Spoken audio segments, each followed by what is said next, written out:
हाय नन्हे दोस्तों। उम्मीद है आप सब ठीक होंगे। जी प्यारे बच्चों, आज हम बात करेंगे एक छोटे से बिल्ली के बच्चे के बारे में जिसका नाम था लियोना। वो मुलायम सुरमई और सब्ज बड़ी आंखें थी उसकी। लियोना को दूसरे बिल्ली के बच्चों के साथ खेलना बहुत पसंद था, लेकिन एक मसला था। वो मियाओ मियाओ नहीं कर सकती थी।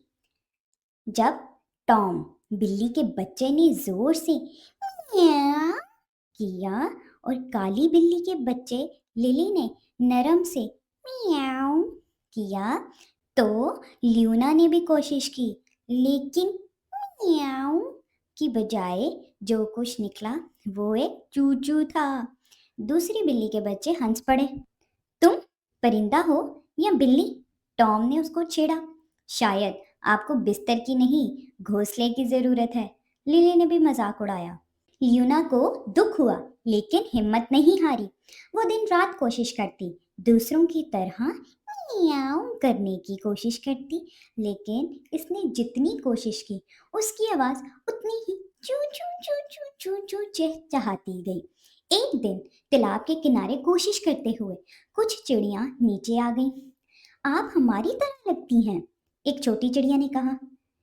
हैरत से ल्यूना ने पूछा, मैं वाकई आपकी तरह लगती हूँ? हाँ, हम कभी ऐसी बिल्ली से नहीं मिले जो परिंदे से बात कर सके।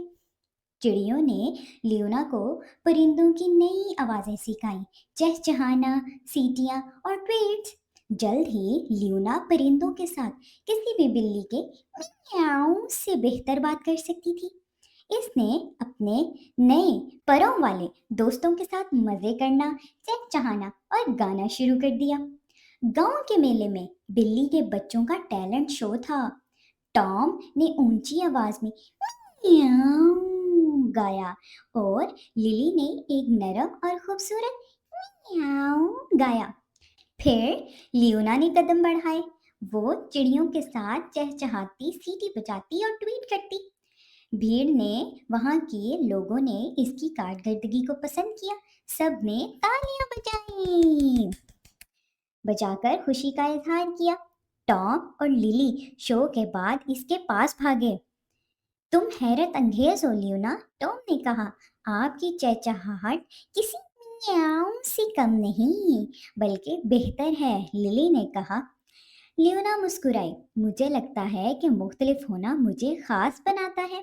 तब से लियोना को अपनी चहचहाहट पर फख्र था। दूसरे बिल्ली के बच्चों ने जश्न मनाना सीख लिया, जिसने सबको मुनफरिद बना दिया। जी प्यारे बच्चों, आपको इस कहानी से क्या सबक मिलता है? ये कि मुख्तलिफ होना ही आपको ख़ास बनाता है। अपनी किसी भी चीज़ पे आपको शर्मिंदा या अफसोस नहीं होना चाहिए।